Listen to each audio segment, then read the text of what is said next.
बात सन 1960 के दशक की है, जब दूर चंदनपुर नाम का एक गांव था जो रुस्तमपुर रियासत के अंतर्गत आता था।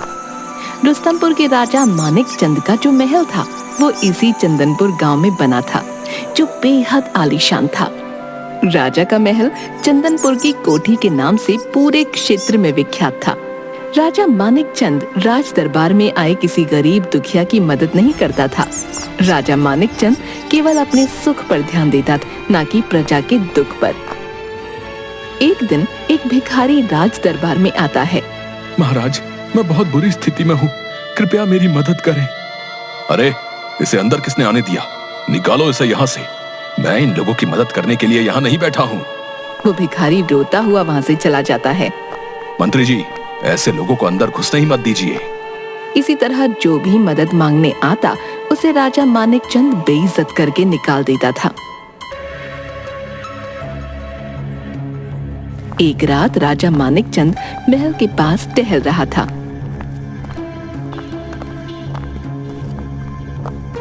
कि तभी किसी की आवाज आती है। मदद करो, मेरी मदद करो, कृपया मेरी मदद करो। ये किसकी आवाज आ रही है?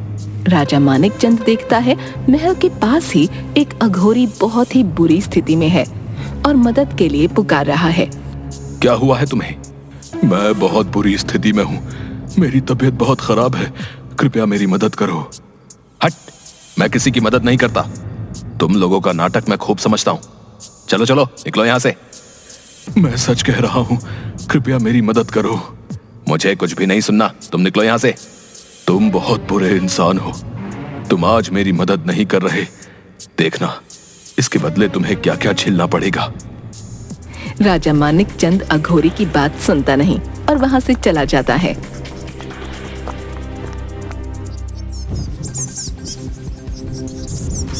अगली सुबह पता चलता है कि उस अघोरी ने महल के बाहर ही अपने प्राण त्याग दिए।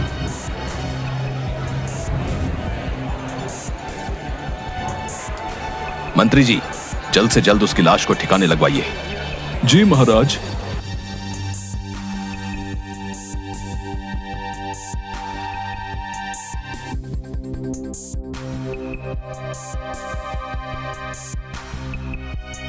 कई महीने बीत जाते हैं। फिर एक दिन कुछ लोग मानिक चंद से मिलने आते हैं और किसी गंभीर मुद्दे पर बात करते हैं।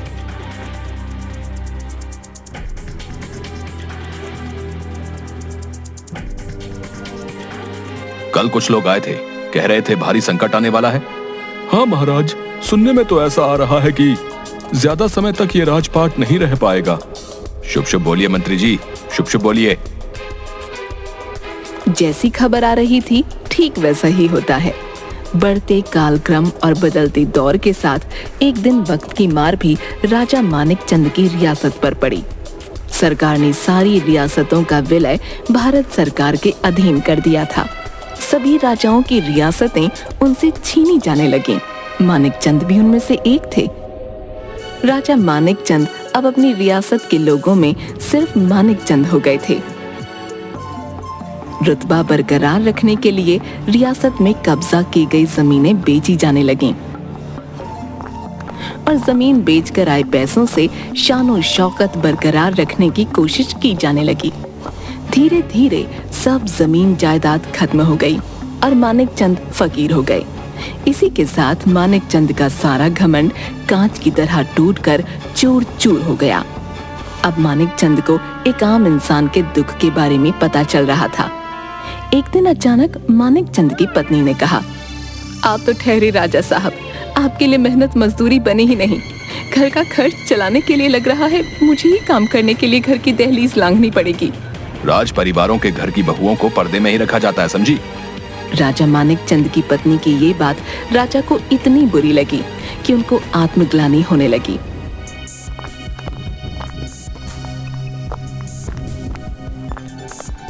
ये सब मेरी ही करनी का फल है। मैंने आज तक कितने गलत काम किए हैं, उसकी सजा ये है।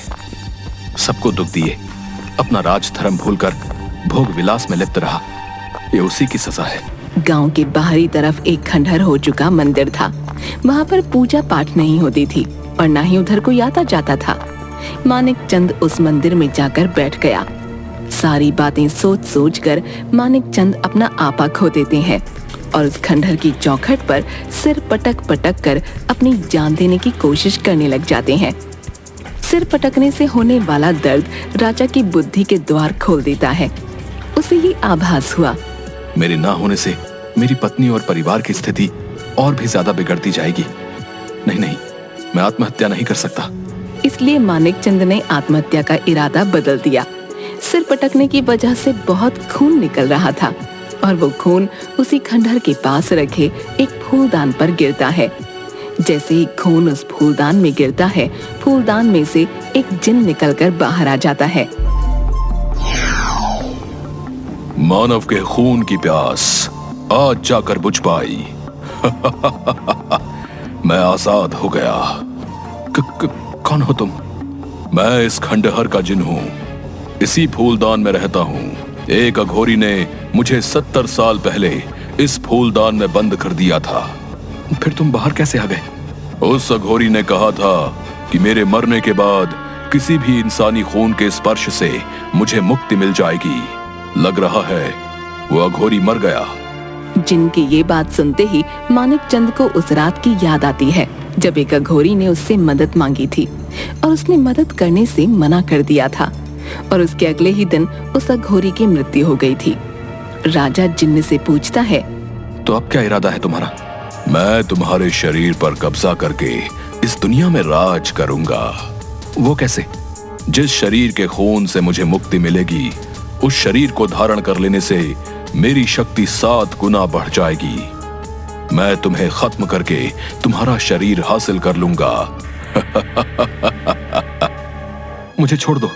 अभी कुछ देर पहले तक मुझे मौत का बिल्कुल भी डर नहीं था, पर अब मुझे मेरे परिवार की चिंता हो रही है। कैसी चिंता? बोलो। मैं तुम्हारे शरीर के बदले कुछ भी करने को तैयार हूं। ये एक बहुत बड़ा निर्णय है जिसे मैं तुरंत नहीं ले सकता। मुझे मेरे परिवार से एक बार चर्चा करनी होगी। ठीक है, ये इत्र लो। मैं तुम्हें 1 महीने का वक्त देता हूं। यह इत्र 1 महीने तक खत्म नहीं होगा। इस इत्र की खुशबू जहां तक फैलेगी, तुम्हारा राजपाट तुमको वहां तक मिलता रहेगा। उस क्षेत्र में मौजूद लोग तुम्हें फिर से राजा मानने लगेंगे। ठीक है, मैं तैयार हूं। याद रहे, ठीक 1 महीने बाद तुम अपने आप अपनी स्थिति में बेहोश हो जाओगे और तुम्हारे शरीर पर मेरा कब्जा हो जाएगा। फिर मैं इस दुनिया का सबसे ताकतवर इंसान बन जाऊंगा। राजा जिन्न का दिया हुआ इत्र लेकर अपने शरीर पर लगाता है और अपने महल की तरफ बढ़ने लगता है।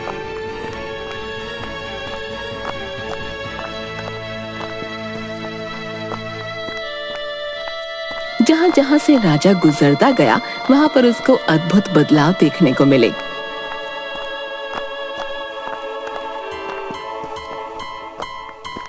उन महलों में करदाताओं का आना फिर से चालू हो गया। रियासत की दीवारें फिर से चमकने लगीं। जिन्न के दिए गए इत्र की खुशबू ने राजा मानिक चंद की राजशाही को फिर से लौटा दिया। एक दिन इस राजशाही के वापस मिलने के बारे में राजा की पत्नी ने राजा से जिक्र किया। इतना बदलाव कैसे हो रहा है? ये शोहरत मेरे जीते जी बस कुछ ही दिनों की मोहताज है। राजा ने पूरी बात अपनी पत्नी को बताई। ये सब सुन राजा की पत्नी जोर जोर से रोने लगी। उस जिन से कहिए कि अपना सारा राजकाज वापस ले जाए। मैं आपको कहीं नहीं जाने दूंगी। अब कुछ नहीं हो सकता। 1 महीने के बाद मेरी मृत्यु निश्चित है। मैं बस 1 महीने का जीवन इसलिए बचाकर जी रहा हूँ ताकि अपने परिवार को इस काबिल कर जाऊं कि तुम्हें वापस दहलीज लांग कर बाहर काम करने के लिए सोचना भी ना पड़े। मैं कहीं नहीं जाऊंगी और न ही आपको जाने दूंगी।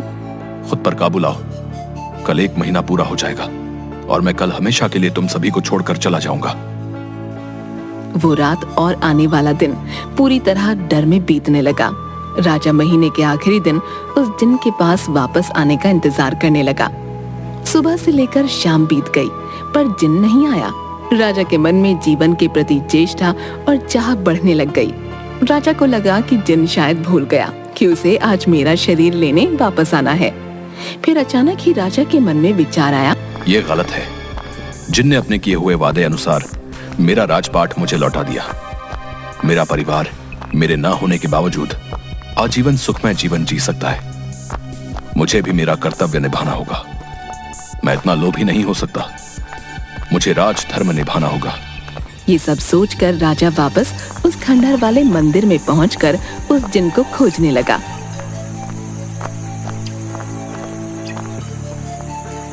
कहाँ हो जिन?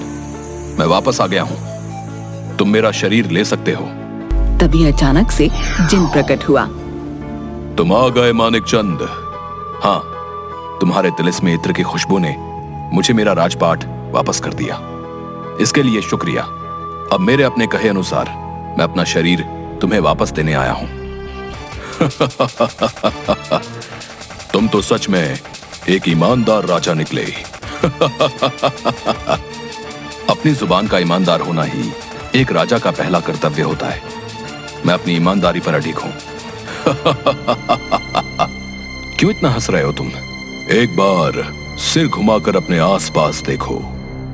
राजा उस खंडहर के चारों तरफ देखता है तो वो खंडहर एक खूबसूरत मंदिर बन चुका था। ये खंडहर एक आलीशान मंदिर कैसे बन गया? तुम्हारे इत्र लगाकर इस खंडहर मंदिर में आ जाने से इस मंदिर का भी कायाकल्प हो गया और ये भी एक तीर्थ स्थान बन गया। फिर इससे मेरी मृत्यु का क्या संबंध? तुम अपना कार्य करो, ले जाओ मेरा शरीर। जब तक मैं इस खंडहर में था तब तक इस खंडहर का एक जिन हुआ करता था। मेरी मति भी राक्षसों वाली थी। अब मैं इस तीर्थ मंदिर में मौजूद हूं। मैं तुम्हारा शरीर और प्राण नहीं ले सकता। इस खंडहर के मंदिर बन जाने से तुम में क्या परिवर्तन आ गया भला? ये खंडहर ही मेरा घर था, क्योंकि सालों से मैं इसी खंडहर में कैद था। तुमने मुझे जब इस खंडहर से आजाद कराया तब भी मैं एक जिन था, क्योंकि ये स्थान तब भी एक खंडहर था। अब इस खंडहर के तीर्थ बनने से मुझ में राक्षसी प्रवृत्तियों का नाश हो गया है। जाओ, तुम आज से आजाद हो। तुम्हारी मृत्यु तुम्हारे समय के अनुसार ही आएगी। ठीक है, मैं इस तीर्थ में यज्ञ करवाऊंगा और इस परोपकार की कथा सभी को सुनाऊंगा। राजा मानिक चंद को वापस जीवित देखकर उसके परिवार में खुशियां वापस आ गईं। कुछ ही दिनों में उस खंडहर वाले मंदिर में यज्ञ हुआ और परोपकार की कथा सुनाई गई। धीरे धीरे वो मंदिर चंदनपुर के तीर्थ के नाम से मशहूर हो गया। साथ ही राजा मानिक चंद और चंदनपुर गांव के जिन्न की कहानी परोपकार की कथाओं में प्रचलित हो गई। राजा मानिक चंद अब सभी के दुख को सुनता और सभी की मदद भी करता था।